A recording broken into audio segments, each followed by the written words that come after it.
হে তরুণ যুবকেরা, হে আমার বন্ধুরা, শুনে রেখে দিন বাবা, জেনে রেখে দেন, আমি আপনি যে কৃত কর্মগুলো করি আমার আল্লাহ কিন্তু জানেন, আমার আল্লাহ কিন্তু জানেন। ফারিস্তারা লিপিবদ্ধ করছেন, কিরামান কাতিবিনা ইয়ালামুনা মা তাফআলুন। আপনি যা কিছু করছেন কিরামান কাতিবিন সব তারা জানে, সব তারা কিন্তু লিপিবদ্ধ করছেন। হে তরুণ যুবকেরা, কাল কিয়ামতের দিনে আমার আপনার অঙ্গ প্রত্যঙ্গ গুলো সাক্ষী হয়ে যাবে। কাল কিয়ামতের দিনে সাক্ষী হবে। আমার আল্লাহ সেদিন জবানটাকে বন্ধ করে দেবেন, হাতের জবান খুলে দেবেন, পায়ের জবান খুলে দেবেন। পা কোথায় গিয়েছিল, হাত কি কাজ করেছিল, সব কিন্তু তারা সে সময় বলতে থাকবে। হে তরুণ যুবকেরা, দুনিয়ার জমিনে এক সময় আমার আল্লাহ কিয়ামতের নমুনা তৈরি করেছিলেন। কষ্ট হচ্ছে আপনাদের? হ্যাঁ কষ্ট হচ্ছে। আবার একটু দান তুলতে হবে, দেবেন তো ঠিকঠাক? হ্যাঁ কি জি? কিন্তু সেদিন নমুনা হয়ে যাবে, কিয়ামতের নমুনা কি? জবান বন্ধ, হাত বলবে দান দিয়েছিলাম আল্লাহ, পা বলবে হেঁটে গিয়ে দিয়েছিলাম, পা বলবে হেঁটে গিয়ে মজলিসে এসেছিলাম। দেখুন নমুনাটা দেখুন, কিয়ামতের নমুনা। বলবো কিয়ামতের নমুনা দুনিয়াতে ঘটেছিল, দুনিয়াতে ঘটেছিল বলবো? আচ্ছা কারা কারা চান না হাত তুলে দেখান তো দেখি। ঝোঁকে ঝোঁকে রাত হয়েছে তো। হে তরুণ যুবকেরা, খুবই সংক্ষেপ করে বলি, হে যুবকেরা শুনে রেখে দেন, জেনে রেখে দেন, হযরতে নবী দাউদ আলাইহিস সালামের জামানায় একজন ধনী লোক ছিলেন। ধনী লোক, তার একটা গরু ছিল, বড় গরুটা সে যত্ন করত, বড় তার পছন্দের গরু। গরুটাকে ধনী মানুষটা বিভিন্ন অলংকারে সজ্জিত করে রাখত। হে তরুণ যুবকেরা, ওই গরুটা একদিন হারিয়ে যায়। ওই গরুটা একদিন হারিয়ে যায়, এমন সময় গরুর মালিক পেরেশান হয়ে যায়। ওই বড় লোক ধনী ব্যক্তিটা পেরেশান হয়ে যায়, গরুর মালিক। ভাইরা আমার, তরুণ যুবকেরা আমার, গরুর মালিক পেরেশান হয়ে যায়। সেই সময় চারিদিকে খোঁজ খবর শুরু করে, কোথায় আমার গরু? হে তরুণ যুবকেরা, ওই সময় জঙ্গলের ভিতরে, গভীর জঙ্গলে একটা পরিবার বাস করত। একজন বৃদ্ধা মা আর তার একটা সন্তানকে নিয়ে সে বাস করত। কত বছর ছিল জানেন? 70 বছর সে জঙ্গলের ভিতর কাটিয়েছে। 70 বছর জঙ্গলের ভিতরে আমার আল্লাহ তাআলা ওই পরিবারকে কুদরতি খাবার খাওয়ান।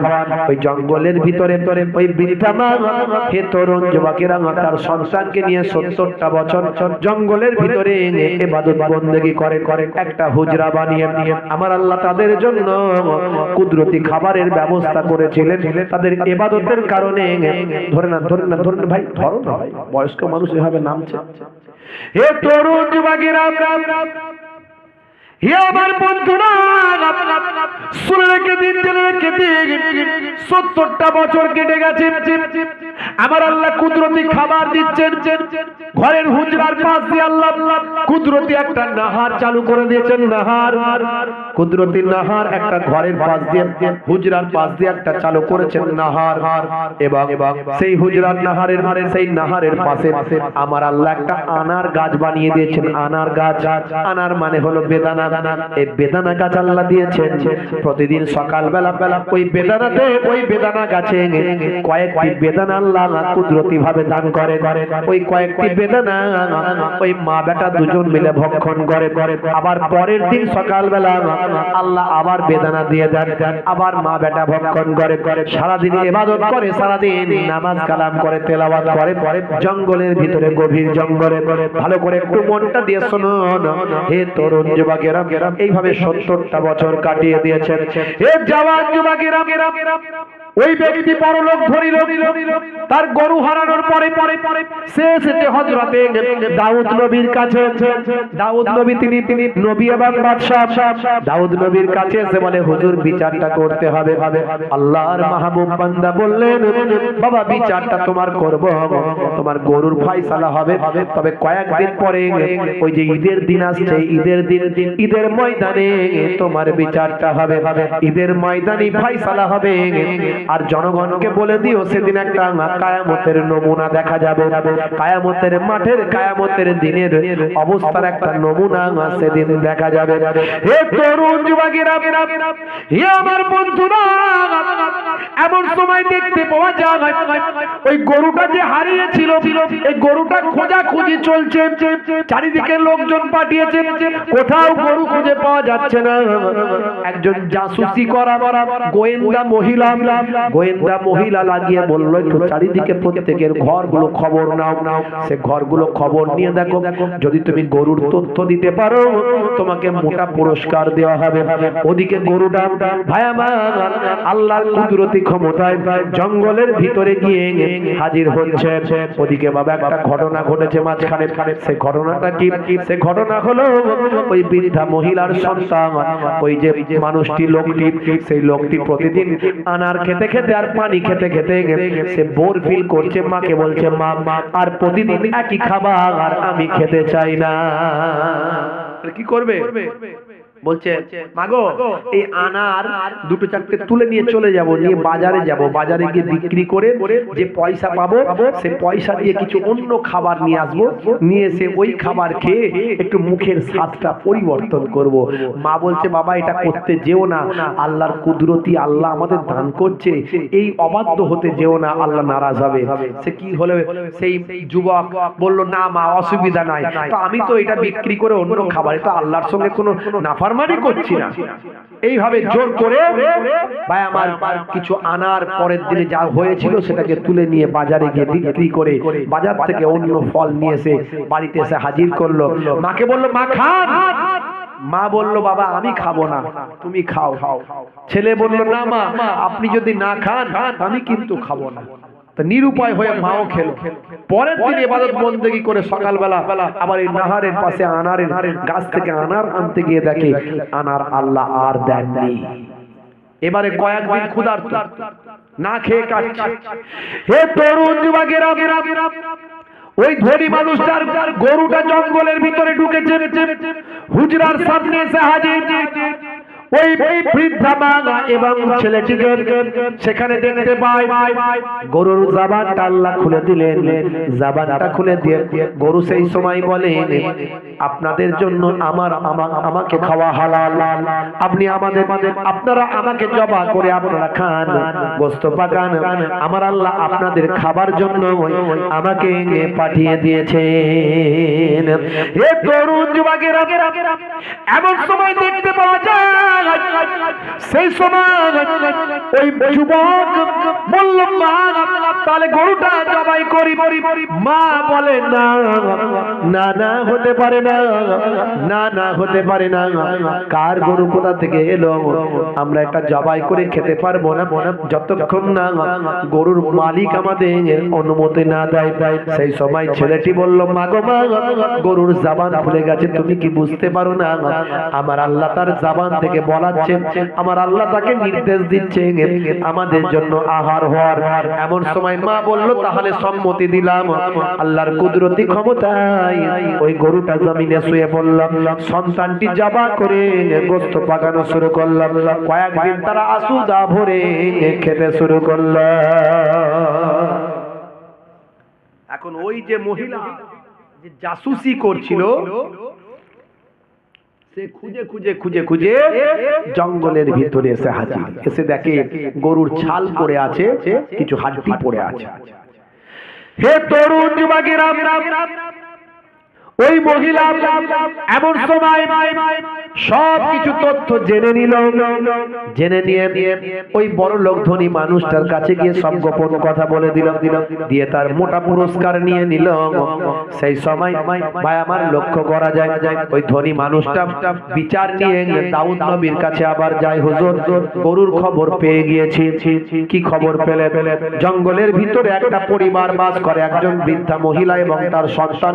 ওরা হলো চোর ডাকাত যার যার পারে চুরি করে আর লুটপাট করে নিজেরা খায় এইভাবে আমার গরুটাকে তারা খেয়ে নিয়েছে বিচার চাই হে তরুণ যুবকেরা হে আমার বন্ধুরা হে আমার মুরব্বি আলীরা শুনে রেখে দিন বাবা এমন সময় দেখতে পাওয়া যায় হযরত দাউদ আলাইহিস সালাম বললেন বিচার তো করব বলেছি ভাই আমার ওই ঈদের দিনে ঈদের ময়দানে তোমাদের বলেছি বিচার হবে যা ফয়সালা হবে আর সেখানে হবে আমি বলেছি তোমাদেরকে কিয়ামতের একটা নমুনা দেখাবো এমন সময় কয়েকদিন পর ভাই আমার দোস্ত আমার হযরত দাউদ নবী ওই মহিলা বৃদ্ধা মহিলা এবং তার ছেলেকে ঈদের দিনে হাজির হতে বললেন ওই ধনী মানুষটিকে বললেন তুমিও হাজির হও এ তরুণ যুবকেরা ঈদের দিনে হাজার হাজার মানুষের সামনে হযরত দাউদ নবী ফয়সালা করছেন শুনে রেখে দাও জেনে রেখে দাও হে ধনী মানুষ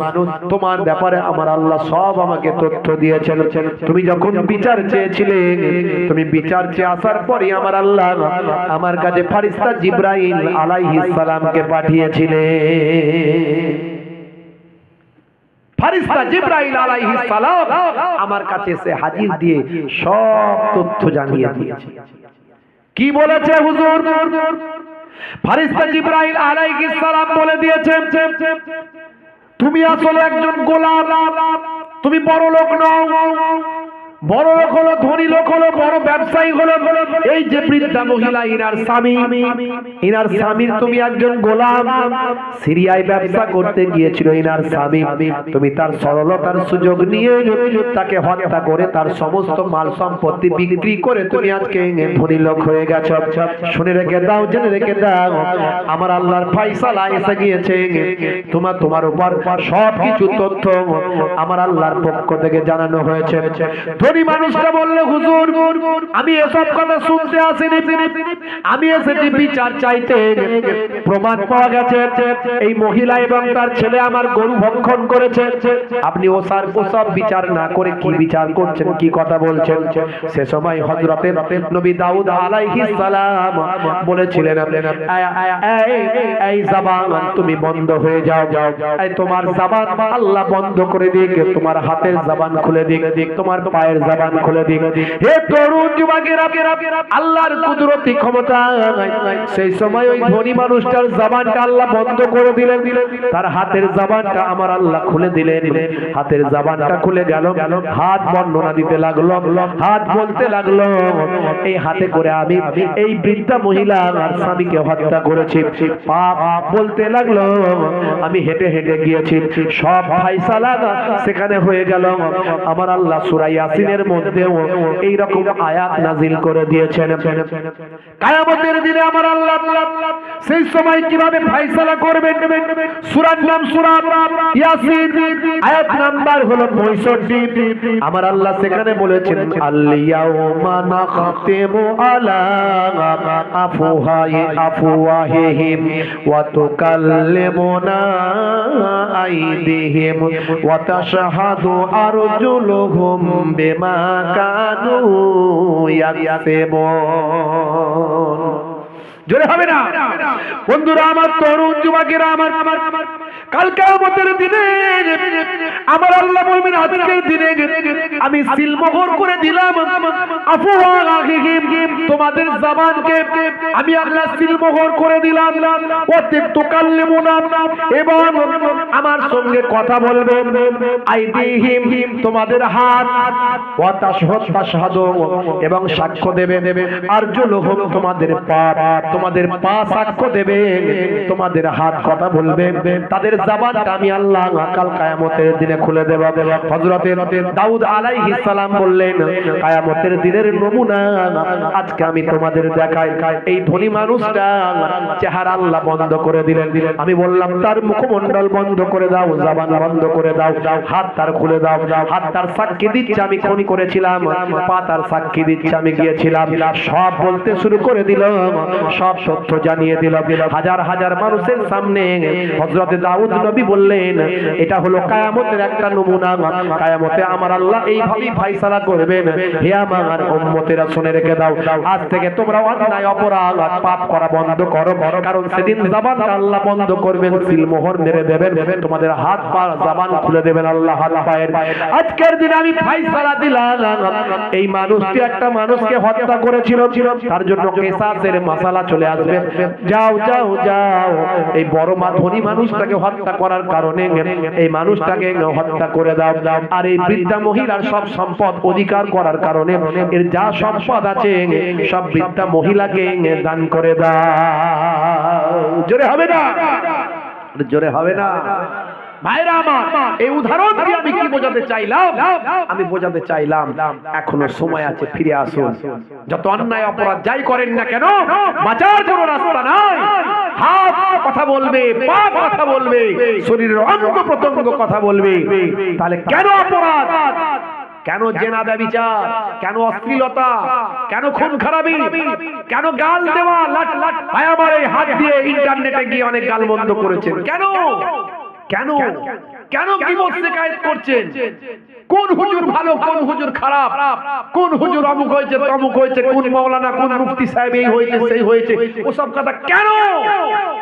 আপনিও তো গীবতের অধিকারী হয়ে যাচ্ছেন, আপনার জবান থেকেও গীবত বেরিয়ে আসছে, আপনিও চগলখড়িদের খাতায় নামটা উঠে যাচ্ছে, চায়ের দোকানে আপনিও মাঝে মাঝে মন্তব্য করে গুনাহগারদের খাতায় আপনার নামটা উঠে যাচ্ছে। কেন?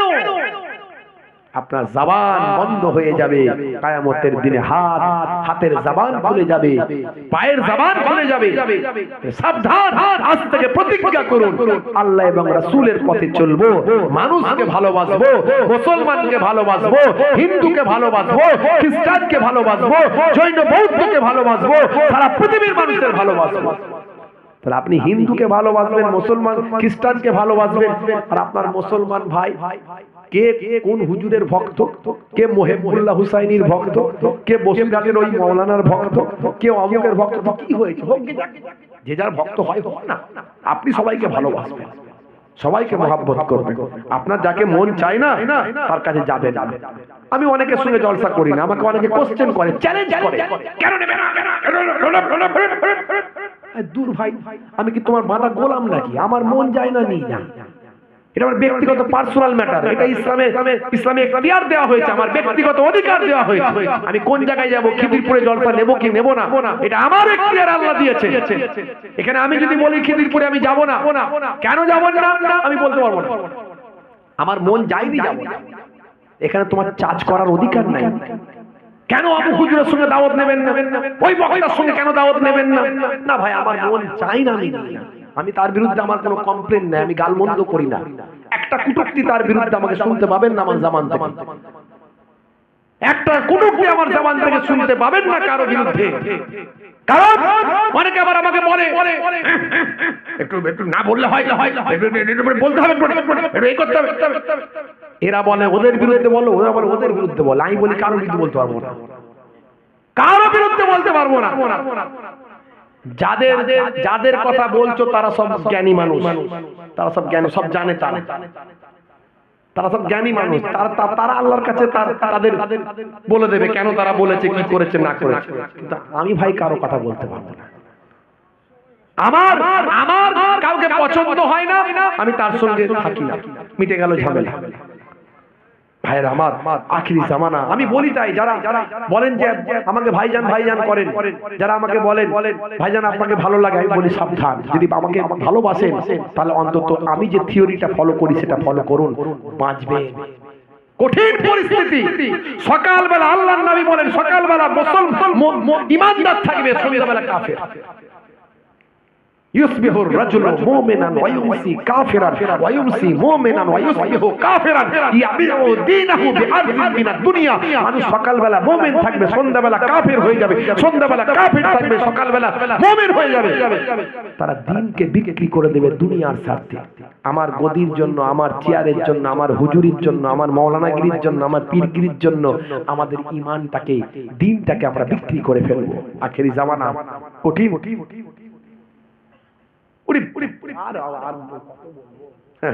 ভাইরা আমার, যাই হোক বাবা মার দুটো জিনিস করুন, হাত জোর করে বলি, দুটো জিনিস করুন। একটা হলো নামাজ, আর একটা হলো মুখের দাড়ি। আল্লাহর নির্দেশগুলোর মধ্যে সবচেয়ে বড় নির্দেশ হলো সালাত, নামাজ। নামাজ কায়েম করুন, নামাজ কায়েম করুন। কায়েম মানে শুধু নিজে পড়া নয়, নিজে পড়বেন, অন্যকে পড়তে নির্দেশ করবেন, এর নাম হচ্ছে কায়েম করা। স্বামী পড়ে, স্ত্রী নামাজ পড়ে না, মা পড়ে, ছেলে নামাজ পড়ে না, বাপ পড়ে, সন্তান নামাজ পড়ে না, এর নাম কায়েম করা নয়। বাপ জান্নাতে যাবে, ছেলে জাহান্নামে যাবে, ভাবছেন নাকি? ছেলে জাহান্নামে যাবে যখন বাপকে ধরে টানাটানি করবে, অত সহজ নয়। তুমি তো আমাকে কোনোদিন হেদায়েত করলে না, নামাজ পড়তে কোনোদিন বলেছো? আপনি আপনার ডিউটিটা করুন। এই যে আমি আমার ডিউটিটা করে দিয়ে চলে যাচ্ছি, আল্লাহ বলবে তোকে দুটো হক কথা বলার সুযোগ করেছিলাম, তুই হক কথা বলেছিলিস? খালি হালুয়া রুটি খেয়ে পকেট পুঁজি করে চলে গেছিলিস, মাল গুনে দেখে নিয়েছিলিস শুধু। এখন এই মাল গুনে দেখা নিয়ে অনেক রকম ঝামেলা, বুঝতে পারছেন? এদিককারের হুজুররা শুধু ফতোয়া দিচ্ছে একদম ধার্য করা যাবে না, হারাম। আবার এদিককারের হুজুর যখন হুগলি, মেদিনীপুর, 24 পরগনা, আপনার মেদিনীপুর, হুগলি শেষে যায়, ওখানকার লোক আমাদেরকে রিপোর্ট দিচ্ছে, হুজুর ওদিককারের হুজুর যারা বলে হারাম, তারা আমাদের এত টাকা নিয়ে গেছে, জানেন তো? সর্বনাশ করে শিগগির ভাই বলছে হ্যাঁ। কি বিপদ বলেন দিন। এখন যা ফাইসালা দাদা হুজুর দিয়ে গেছে, যা ফাইসালা মেজো হুজুর দিয়ে গেছে, মেনে চলো, অত ওই ঝামেলায় যেও না। যে নাই না, যে নাই, মন গেলে নেবেন, মন গেলে দেবেন, না মন গেলে দেবেন না, আনবেন না, ঝামেলা মিটে গেল, ব্যাস। কি দিয়া আখিরি জামানা। ভাইরা আমার, দুটো কাজ করুন, একটা হলো নামাজ, আর একটা হলো মুখের দাড়ি। সুন্নত গুলোর মধ্যে সবচেয়ে বড় সুন্নত হলো মুখের দাড়ি। বড় সুন্নত হলো মুখের দাড়ি। সমস্ত নবীদের সুন্নত মুখের দাড়ি। আমি অনেক সুন্নতের কথা বলি, কিন্তু সবচেয়ে বড় সুন্নত মুখের দাড়ি। এখন অনেকে দাড়ি রাখতে লজ্জা পায়। আমি বলি বিরাট কোহলি মুখে দাড়ি আছে, আছে না নাই? হরভজন সিং এর মুখে দাড়ি আছে, লিওনেল মেসির মুখে দাড়ি আছে, ভারতের প্রাক্তন প্রাইম মিনিস্টার মনমোহন সিংজির দাড়ি ছিল অনেক বড়, বর্তমান প্রাইম মিনিস্টার মিস্টার মোদিজির মুখেও দাড়ি আছে, আছে না নাই? দাড়ি এখন ফ্যাশন, দাড়ি এখন সৌন্দর্য। কিন্তু তুমি যদি বলো যে দাড়ি সৌন্দর্যের জন্য রেখেছি, ফ্যাশন দাড়ি রেখেছি, ওই দাড়ির দাম আল্লাহর দরবারে 1 পয়সাও নাই। আর যদি বলো দাড়িটা আমি ওই ছোট ছোটই রেখেছি, কিন্তু নবীর সুন্নত মনে করে রেখেছি হুজুর, হতে পারে ওই দাড়িটা তোমার এত মূল্যবান হতে পারে, তুমি কবরে যাওয়ার পরে মুনকার নাকির ফেরেশতা যখন বলবে মান রব্বুকা, দেখতে পাবে নবীর সুন্নত বলে মুখে দাড়িটা রাখা, হতে পারে ওই দাড়িটাই হবে নাজাতের জারিয়া। জোরে হবে না? দুটো জিনিস নিয়ে বাড়ি চলে গেলে জীবন ধন্য হবে। 70% অন্যায় অপরাধ আপনার কাছ থেকে সরে পালিয়ে যাবে। একটা হলো নামাজ, 2 নাম্বার হলো দাড়ি। বলুন ইনশাআল্লাহ, বলুন ইনশাআল্লাহ। হাত তুলে দেখান তো কারা কারা নামাজি হবেন, হাত তুলে দেখান। অনেকে তুলছেন না, তার মানে কি নামাজি হব না? একটু হাত তুলে দেখান। ক্যান্সার আল্লাহ দিতে পারে না, একটু হাতটা তুলে রাখবেন। ক্যান্সার আল্লাহ দিতে পারে না, টিউমার প্যারালাইজ হতে পারে না, হার্ট অ্যাটাক হতে পারে না। হে যুবক, তুমি আজ বেঁচে আছো, কাল বেঁচে নাও থাকতে পারো। প্রতিজ্ঞা করো, হাত নামান, প্রতিজ্ঞা করেন নামাজি হয়ে যাবেন। দাঁড়িয়ে নামাজ পড়তে পারেন না, বসে পড়ুন। বসে পড়তে পারেন না, শুয়ে পড়ুন। অনেক নামাজ পড়তে পারেন না, ফরজ ওয়াজিবটা পড়ুন, সুন্নতে মুআক্কাদাটা পড়ুন, পড়ে নিয়ে ঘুমান। নামাজ ছাড়বেন না। খেতে দেরি হলে খাবারটা যেন যখনই পাই তখনই খাই। নামাজে যদি কাজা হয়ে যায়, যখনই সুযোগ আসবে তখনই নামাজটা কাজাটা পড়ে নিন, জীবনটা ধন্য হবে। বাবা আমার নানাজান ছোট হুজুর কেবলা বলতেন, বাবা রেগে গিয়ে বলতেন নামাজের কথা বলতে বলতে, কি দিয়ে বোঝালে বুঝবে বাবা? ঝুড়া আর কোদাল দিয়ে বোঝাবো? ঝুড়া আর কোদাল দিয়ে বোঝালে বুঝবে? আমার দাদাজান পীরনগরী হুজুর পীর কেবলা রাহমাতুল্লাহ আলাইহি বলতেন, বাবা দিনে রাতে 5 বার নামাজ পড়তে, 5 বার নামাজ পড়তে 12 মিনিট করে সময় দিলে 1 ঘন্টা, 1 ঘন্টায় 5 বারের নামাজ, 5 ওয়াক্তের নামাজ পড়তে 1 ঘন্টা লাগে। 1 ঘন্টা নামাজে দিলে 23 ঘন্টা কামিয়াবি করবেন আল্লাহ। তুমি কি চাও না তোমার 23 ঘন্টা কামিয়াবি হোক? আল্লাহ নিজেই তো বলেছেন, হাইয়া আলাস সালাহ, এসো নামাজের দিকে এসো, এলে কি হবে? হাইয়া আলাল ফালাহ, আমি আল্লাহ তোমাকে কামিয়াবি দান করে দেব। কামিয়াবির দিকে এসো, কল্যাণের দিকে এসো। জি হ্যাঁ ভাইরা আমার, আজানে আছে 12টা লাইন, তার মানে 12 মাস নামাজ। আজানে আছে 50টা শব্দ, তার মানে 5 ওয়াক্ত নামাজে 50 ওয়াক্তের সব। আজানে আছে 17টা অক্ষর, তার মানে ভাই আমার 17টা অক্ষর আজানে আছে, তার মানে ভাইরা আমার তরুণ যুবকেরা আমার 17 রাকাত ফরজ, 2 রাকাত ফজরের, 4 রাকাত জোহরের, 4 রাকাত আসরের, আর 3 রাকাত মাগরিবের, 4 রাকাত ইশার, মোট 17 রাকাত। আজান আর নামাজ এত সুন্দরভাবে বিজ্ঞানসম্মত ভাবে সেটিং করা আছে, আপনি গবেষণা করলে অবাক হয়ে যাবেন। তাই আজ থেকে নামাজ পড়ুন আর আপনি সুন্দর জীবন উপভোগ করুন। ওয়াক্ত যে হলো ওযু করো, মসজিদে চলো, খোদার হুকুম পালন করো, নামাজটা পড়ো। ওয়াক্ত যে হলো ওযু করো, মসজিদে চলো, দিন রাত 5 ওয়াক্ত নামাজ পড়লে পাবে ভাই জান্নাত। জোরে হবে না? ফজরের সময় হলে মসজিদে যাও তুমি চলে, থেকো না বিছানায় শুয়ে, খোদা দেন রহমত ঢেলে। জোহরের সময় হলে কাজটা দাও তুমি ছেড়ে, কিছু সময় দাও নামাজে, সফলতা আসবে চলে। মাগরিবের ওয়াক্ত আসিলে মসজিদে যাও তুমি চলে, কবরের আযাব থেকে মুক্তি প্রভু দেবে। ওয়াক্ত যে হলো ওযু করো, মসজিদে চলো, খোদার হুকুম পালন করো, নামাজটা পড়ো। ওয়াক্ত যে হলো ওযু করো, মসজিদে চলো, দিন রাত 5 ওয়াক্ত নামাজ পড়লে পাবে ভাই জান্নাত। বলুন না ইনশাআল্লাহ। আমার মায়েরা বোনেরা, আপনারাও নামাজ ছাড়বেন না। নামাজ সবাইয়ের জন্য, রোজা সবাইয়ের জন্য। মায়েরা বোনেরা দুটো কাজ করবেন, স্বামীর দেখাশোনা খেদমত, স্বামী যেন না বলে আমার স্ত্রী আমার কথা শোনে না, এটা যেন না হয়। আর 3 না 4 নাম্বার হলো একটু পর্দা, বাইরে যদি একান্তই বেরোতে হয় মোটা চাদর মোটা ওড়না গায়ে দিয়ে নিজের সম্মান ইজ্জতকে বাঁচিয়ে বাইরে বেরোবেন, প্রয়োজন হলে বেরোবেন, না হলে বেরোবেন না। এই 4টে কাজ করলে 8টা জান্নাতের দরজা আল্লাহ খুলে দেবেন। জোরে বলুন সুবহানাল্লাহ। ভাইরা আমার, যাই হোক আপনাদের কাছ থেকে বিদায় নেব। যাওয়ার আগে একটুখানি আপনাদের এই পাক মাহফিলের জন্য একটু বলবো। একবার মহাব্বতের সঙ্গে দরুদ শরীফ আল্লাহুম্মা।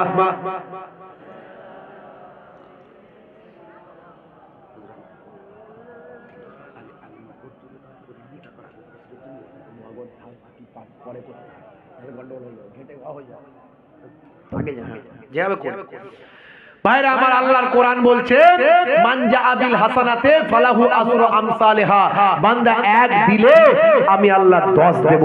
এটা আমার কোরআনের ওয়াদা। জোরে বলুন সুবহানাল্লাহ। কোরআন কখনো মিথ্যা নয়, কোরআন কখনো মিথ্যা নয়, কোরআন আল্লাহর কথা। এটা বিশ্বাস করতে হবে, এটা আমাদের ঈমানি দায়িত্ব। হাদিস পাকের মধ্যে এসেছে ভাই আমার, হাদিসে কুদসির মধ্যে এসেছে আল্লাহ বলছেন আমি 1-এর বদলে 10 দিই, 1-এর বদলে 100 দিই, 1-এর বদলে 700 দিই, 1-এর বদলে আমি আল্লাহ বেহিসাব মালে মালামাল করে দিই। জোরে বলুন সুবহানাল্লাহ। ভাইরা আমার, রাত অনেকটা বেশি হয়ে গেছে, তো বেশি সময় নেব না, একটু তাড়াতাড়ি করে বলবেন। বাপ, কারো বাপ কবরে পড়ে আছে, কারো মা কবরে পড়ে আছে। দাদা দাদা দাদি কবরে পড়ে আছে, তারা আপনার দিকে তাকিয়ে আছে, আমাদের সন্তানেরা হায়াতে আছে, সব মালপত্র সম্পদ তাদেরকে দিয়ে এসেছি, তারা দুনিয়ার জমিনে বেঁচে আছে। তা আমি একটু যদি নেকি পেতাম, তাহলে আল্লাহ আমাকে এই আযাবে কবর থেকে, এই আযাবে কবর থেকে, এই রূহের সিজ্জিনের যে সিজ্জিন ভাই আমার, যেখানে আমি রূহের কষ্টের মধ্যে আছি, সেখান থেকে আমার রূহকে তুলে নিয়ে ইল্লিনের মাকামে অধিষ্ঠিত করত, আযাবে কবর থেকে নাজাত দিত, যদি আমার জন্য একটু দান করে দিত। তারা বলে হায় রে হায়, লাউলা আখরতানি ইলা আজালিন করিব ফাআসাদাকা, হায় হায় হায়, যদি একবার দুনিয়াতে যেতাম তাহলে সব সাদকা দান করে দিয়ে চলে আসতাম। আপনারা সেই সম্পদ ভোগ করছেন, আপনার বাপ কবরে, মা কবরে, দাদা কবরে, দাদি কবরে আছেন কোন নেক ভাই? আল্লাহ চাইলে ভাই আমার নানাজান ছোট হুজুর কেবলা বলতেন, দিয়ে ধন বোঝে মন, কেড়ে নিতে কতক্ষণ, কুদরতে আজিম তার কে বুঝিতে পারে, অজ্ঞান হইবে জ্ঞানী ধ্যান যদি করে। জি হ্যাঁ ভাইরা আমার, নানাজান ছোট হুজুর কেবলা বলতেন, আজ যে ধনী কাল সে গরিব। আমি বোম্বাইয়ে গিয়েছিলাম সপ্তাহ 2-3 আগে জলসায়, বোম্বাইয়ে গিয়ে আমি সেদিনে বললাম, এই বোম্বাই আমি আগেও জলসা করেছি, আমার পরিচিত মানুষ একজন যার সঙ্গে আমার পরিচয় আছে ভাই আমার, তার আন্ডারে 100 জন কাজ করতো কম বেশি। এখন সে আজকে এমন হয়ে গেছে অন্যের দোকানে কাজ করে। বুঝতে পারছেন, আমার আল্লাহ ধনীকে গরিব বানাতে পারে, গরিবকে ধনী বানাতে পারে। আমার আল্লাহ heart attack, cancer, tumour, paralyse দিতে পারে, লক্ষ লক্ষ টাকা খরচ করাতে পারে। আমার আল্লাহ তাআলা র্যাংটাক জিনটাকে সুস্থ রাখতে পারে। আমার আল্লাহ তাআলা আপনার ধন দৌলত বাড়িয়ে দিতে পারে। আর এই দান মালের হেফাজত, সম্পদের হেফাজত। আল্লাহর কোন নেক বান্দা আছেন, আমি 8 জনকে চাইবো, 8 জন, জান্নাত হলো 8টা। জান্নাত কটা? জান্নাত হলো 8টা। আমি 8 ভাইকে চাইবো 1001 টাকা করে হাতটা তুলে দেখান একবার। আল্লাহর নেক বান্দা আমার বাপজি 1 নম্বরে, কি নাম? জনাব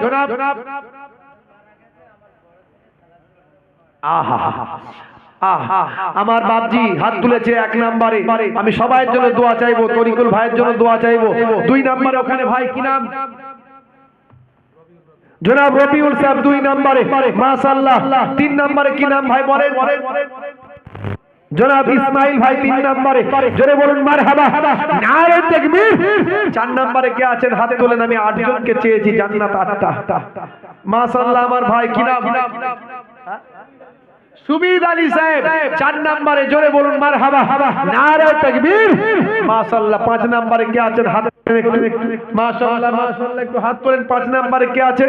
কি গো আল্লাহর বান্দা ধনী জ্ঞানী ভাই, কারবারি ব্যবসায়ী, আপনার সম্পদ সব আপনার নয়, এখানে দ্বীনের ইসলামের হক আছে, এখানে আপনাকে দিতে হবে, তবে আপনার সম্পদ বাড়বে। আর এখানে কৃপণতা যদি করি, দ্বীন ইসলামের ক্ষেত্রে কৃপণতা করলে সম্পদ আল্লাহ কমিয়ে দেবেন। আল্লাহ সম্পদ দিয়ে লক্ষ্য করেন যে সম্পদকে আমার দ্বীনের পথে, ইসলামের পথে ব্যয় করে। দোয়া আল্লাহুম্মা আমিন।